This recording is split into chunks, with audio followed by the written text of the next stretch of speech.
ايت ما يسمى سلام نيوش فلكم يقع وسيله فراش قدنا ماروك منيني لا نساكم دي تنوبان تيفاوين ثلاثة ساكم تصل محطة نوار جراند دي التلفزيون الجزائر ديال القناة فايت اوكز يقع وسيله فراش قدنا ماروك منيني غابشنكم ضمبرك نوبايو ان شاء الله لان معنا ثلاثة نجيون يعني ثلاثة ضيوف الا نحضر معنا الا ان ما كي كل نوبه ان بي سي سنطافي اني ان بي سي سن الفايده ان شاء الله إلا معنا الركن أميزار ماسيني الأستاذ بعيسى بالحاج ديقن أستاذ بيطري وباحث أستاذ باحث من كمل الناس نسيو الفلاس دوحدي الركن فايت سنت معنا أتمتنا الزميلة سميرة سدراتي إعلامية وصحفية أماس الإذاعة الوطنية لمحطة ورقلة الجهوية أتخطى معنا بمناسبة اليوم الوطني لاسترجاع ذكرى استرجاع السيادة على مبنى الإذاعة والتلفزيون إلا قيمة ضرب أيام من 28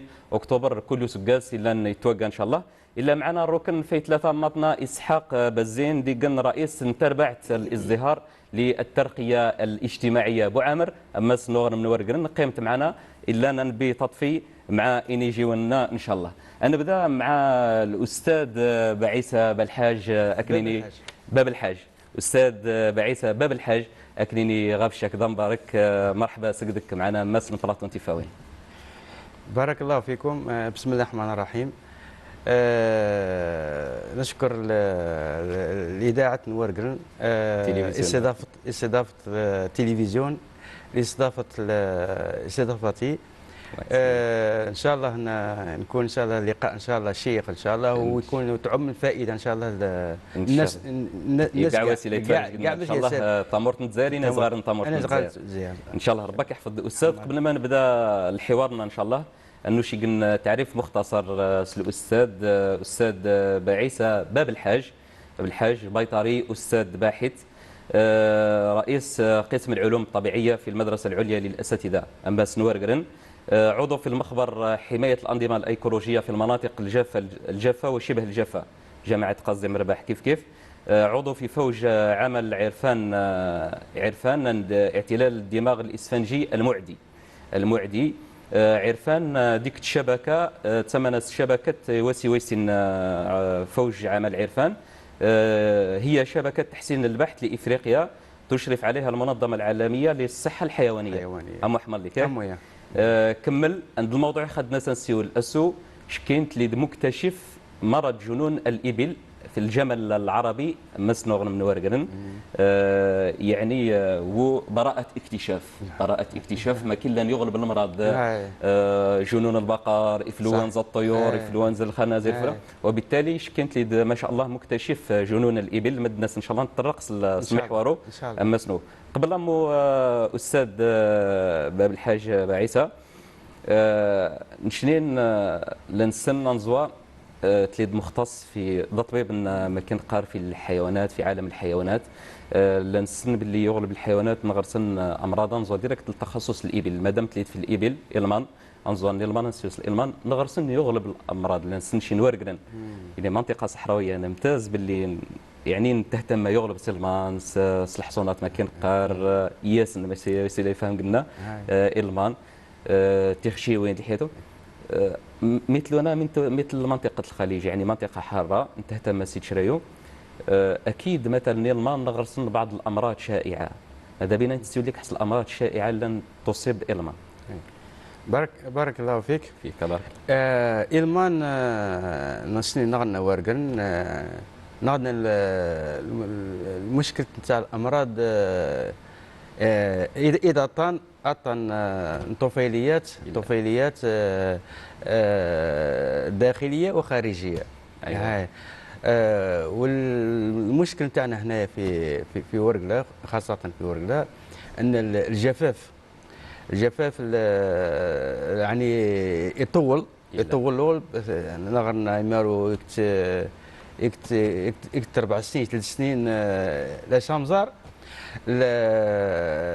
نسن باللي إلمان متى حيوان الله يبارك يذكر القرآن سبحان الله يعني مبارك. أفلا ينظر بعد أعوذ بالله من الشيطان الرجيم بسم الله الرحمن الرحيم أفلا ينظرون إلى الإبل كيف خلقت. يعني قال باللي العالم يتقاوم الأمراض ولكن صحيح يتقاوم الامراض يعني بصفته الطبيعه نتاعو. لو كان يعني يجينا اعوام، يجينا بعد الاعوام يجينا شويه ملاح يعني ديسنيك حنا مزار يعني تجرد الثروه هذه ما تغسنتوش في المستقبل. يعني خيرات الله يبارك. ولكن يعني مع الاسف يعني اوقات الجفاف البقي الجفاف يعني الامراض اللي نذكروها، وخاصه امراض قلنا الطفيليات داخليه وخارجيه، وخاصه خارجيه. لان الداخليه مادام بحكم الامزار لا شيء معناتها الرطوبه قليل اكسترا، كاين شويه كما نقولوا الطفيليات ما تكملش الدوره وتكمل الدوره نتاع الحياه نتاعها باش خاطر تنين الى نجاج زعما تقريبا وتعيش انت بصح تنين صغار الشورنت على خاطر بحكم الجفاف بحكم الجفاف.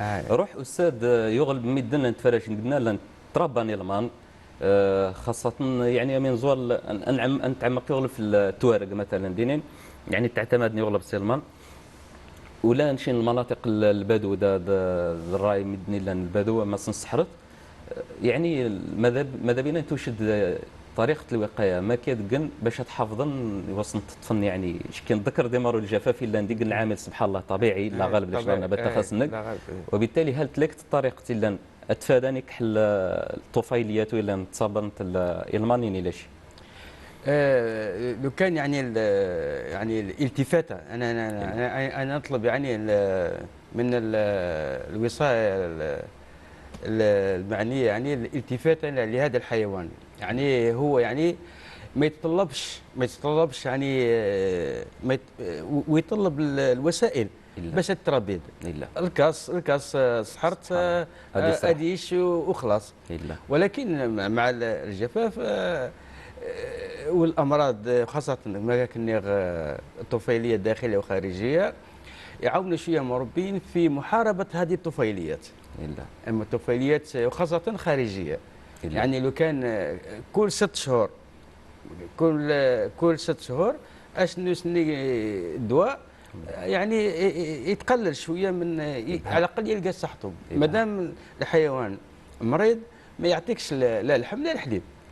هاي دونك الوقايه منه هو شويه مع شويه ادويه ضد الطفيليات وخاصه الخارجيه. إبهاء سبحان الله انزوال انوش انقيق الاسقاط سبحان الله بالرغم من الحمد لله ربي خلق البنادم في احسن صوره ويمثل الحيوانات الا وانما اولاد البنادم بنادم سبحان الله اميتي تجي مثلا في بيئه بلا الرعايه اكيد غادي مرض غادي يكمل غادي يعود الظهور الحياه غادي يعود غادي يمت. وبالتالي يحمل لك ما كيتني ذاك مادام الا الجفاف لا الجفاف فامي لا تصابناس المرض ويلمان وبالتالي لا طبيبا نشكني يعطيكم الصحه يلزم تستعان سي طبيبا زعما الا وسيا كاين هاد الجو خلاص العلم يمر ولا يتطور الحمد لله الحمد لله يتطور زعما اكيد لا الدواوات الا تحارب الطفيليات ولا يعني ياك مقصدنا برك كم محمد لك روح لان شكلين البياطي رحمك لان بعض المناطق اللي انت مثلا معزولين تقمك حل جولات يعني في التوعيه يعني غير في الندوات في يعني بحكم الحيوان ان يتعيش صحرته هاي يعني الجولات قليله بكل صراحه يعني لازم ولا التخصص حنا خص التخصص يعني المشكل مادام تفكر ديس تخصص نعطيك في واش متى عزمه يعني متى عزمه في المعهد البيطره لا شويه دي قلنا ولا سولم لا شويه دي قلنا ولا سولم لا شيء عالم والو سبحان الله. يعني الحمد لله احنا يعني بالاجتهاد الشخصي يعني اما متى نعزم المعهد البيطره تلقى السوانس الحلو في حشك. إيه سبحان الله. اما الم السعودي قلنا اول. هاي سبحان الله. اذا والمشكل واحد اخر، ان المعاهد البيطره موجوده كل في الشمال. الا ما كان لا الشمال قلنا المعهد البيطره الجنوب. ان شاء الله توديك تبرت ان شاء الله هنرني قل ان شاء الله ان شاء الله. وزيد بالزيادة اكمله الحيوانات الموجوده في الشمال الكل موجوده في الجنوب. ولكن الجنوب زايد علم، زايد الجمال. يعني الحيوانات اللي انت في الشمال لا انت في الجنوب، ولكن ليست كل الحيوانات اللي في الجنوب لا انت في الشمال. لا في الشمال. هاي يعني من منطق ان يكون معهد بيطره في الجنوب ان شاء الله، ويكون معهد البيطره في الجنوب ويدخلوا فيه يعني يكون مقاييس ادعز من ديس اولم الحياه الاولم تشريح الاولم الفيزيولوجيا تاع الاولم الامراض الاولم يعني بالتكميل الحيوانات نكمل الحيوانات اللي نتعايشت في المنطقه الصحراويه خاصه الالم. والالم هي ثروه اقتصاديه، يعني كما نقولوا هنا شعبه اقتصاديه فيها الحليب، فيها اللحم، فيها الجلد، وكاين يعني عائلات دايرين عمال فيه فعلا. يعني ثروه اقتصاديه يعني الله يبارك في الفوائد يعني جمع سبحان الله. مادام لا يتذكر القران سبحان الله هو غير من صحيح. هو من يعطيك الصحه استاذ. نعرج مباشره انزوال اكتشاف اللي اكتشفت الا وهو مرض جنون الابل. ما كاين لنا لن يغلب الامراض، يعني ما كاين الطفيليه تنزل الامراض مثلا جنون البقر، الانفلونزا الطيور، انفلونزا الخنازير، اكرمكم الله، يغلب الامراض نيضطان. انزوا اكتشاف مرض جنون الابل الالمان. ماذا بينا ان تحكي ديك حفله احمد ديك اليك الخط. اكتشاف هنا المرض جنون نيلمان، جنون الابل. هذا الاكتشاف هذا هو جاء من الشكاوي، باش تشوف يعني جاي من قاعده، جاي من لاباز، جاي يشد المربين ميديوشو يشد الزينينغو الصالون نتاع الصالون نيلمان في 2012. كما كان في هذاك الوقت كان وزير الفلاحه رشيد بن عيسى هنا في ورقله. درنا الصالون الصالون تاع نيلمان خاص سلمان خاص بالجبال داور. من بين معناتها انشغالات نسن نانك نغرس نيجن مرض نغرس نيجن نطان وتنفهم مليح انا نطان وتنفهم ما زرنك حل اعراض مسحول فيهم متى في معناتها في بعضهم المربين قاعدين نسوا معناتها يتناقشن. كاين موسمي يعني يتجد مثلا الصيف على خاطر سخانت. فوتونا شويه صور الابل برك ربي يحفظها. الى البعض يقول لك باللي سخانت. الى بعض المربين قال لك لا نغرنا ديك تشجرت ميش هذه عاد كيلي دم هبول. الا قال لك بلي لا بركه نتاع الماء ميزوان نغرس اتسونا مان هذه عاد دم هبول. المهم كل واحد مربي زعما يتعيد الحلس يتبدل النمط. هذه مناقشه تاع اسيو المربين.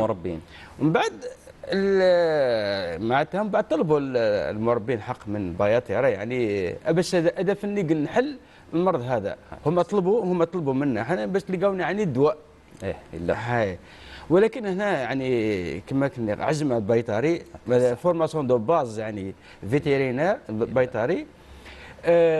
كنت بيطري في البطوار هنا تاع ورقله قبل ما ندخل الجامعه ان شاء الله. وكنت في الميدان ثاني نخرج في الصحراء تحدث زعما صحيح اللحظه يعني الاعراض هذه الى نسوى نفلس المربين.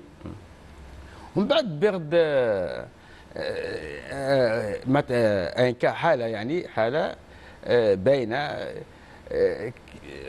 الشكه دي جبل لي مرض جنون الابل. ومن بعد بس كينيغ باللي المرض هذا وضطه نتاع الجنون الابل والجمره كينيغ صح. لازم مرافقه، لازم حاجه تعاونك، لا حاجه راك تعاون متى سي لابوراتوار، لازم المخبر. لا ايه متى كاع بيغ النغسي يوني غرسن وسيد صغير حق صغير المخ هذاك ناس وسيد ادوف اي قيخت جنان طاولت ادوفن زريغ معناتها ادوفن ويلي نورمال يعني مختلف سيدو في ضدنا ضدنا بدا تفتسانا لابوراتوار باش كيعاون يعاون في التشخيص في الدياغنوستيك التحاليل بالتحاليل باسكو ما نقدرش نقول كلينيكمون على خاطر مرض تاع جنون الابل ولا جنون البقر ولا جنون المشترات الصغيره ولا حاجه يعني كلينيكمون ما تقدرش تقول بلي هو مريض، لازم لابوراتوار، لازم تشخيص.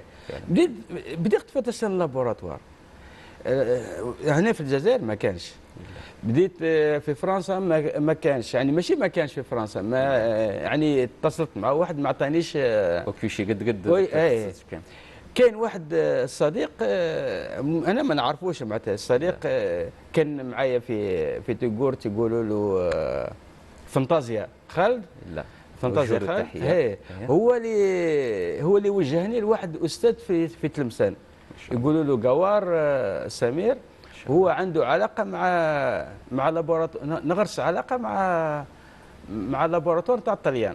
لا هاي قلت له عليه، هو بعد سمير انكر قال باللي واش راك تحكي، قال لك هذه ما كانش منها هذه بالتاكيد فتات لي تخرف دمه تخرف دمه لا هاي. ومن بعد هناك معليش حتى هو قال معليش نكلم الطليان نشوفوا واش يقولوا له، كلم الطليان الناس ثاني كيفاش متى قاروا ليش المرضى كل العالم ليش الدنيا كل ما كانش قال للمرضى هذا. ومن بعد اصريت قالوا له مادام الدكتور معناتها اصر إن سيني قلنا تعينا هاي واش ناقصنك العينه واش غاستي انت باسكو سنين لا واش غاستي بشير قوار يجنن طليان. ومن بعد انا تشغل الحكايه نشن قلت لي اللي اختار الميكرو راه لي زيميل قال مبروك فيليسيتاسيون تشيد فيليسيتاسيون سميتني وتنشينا. بديت قلت سبحان الله شكون بعث لي في مامو يدوزني فيليسيتاسيون تهاني. ومن بعد بديت باش عرفت بلي من عندهم هما الطليان وزنك تدير لا قالوا لي صح عندك حق صح مرض هذا كما نقولوا مرض جنون الابر نادر وما كانش شكون في العالم يعني ما كانش واحد ظهر ما قال باللي عندي مرض جنون الابل. صح كاين في البقر كاين في المشترات الصغيره. من هذاك الوقت بدينا بعد بديت نخدم معاهم ديريكت هاي يبوزيو لك يعني يسقساوني نمشي نترغسن يسقساوني نمشي نترغسن حتى نكملنا كل العمليه. ودرنا ارتيكل درنا مقال درنا مقال في بيسك هما المخبر نتاعهم المرجعي عالمي في الامراض البريون هذا جنون الابل.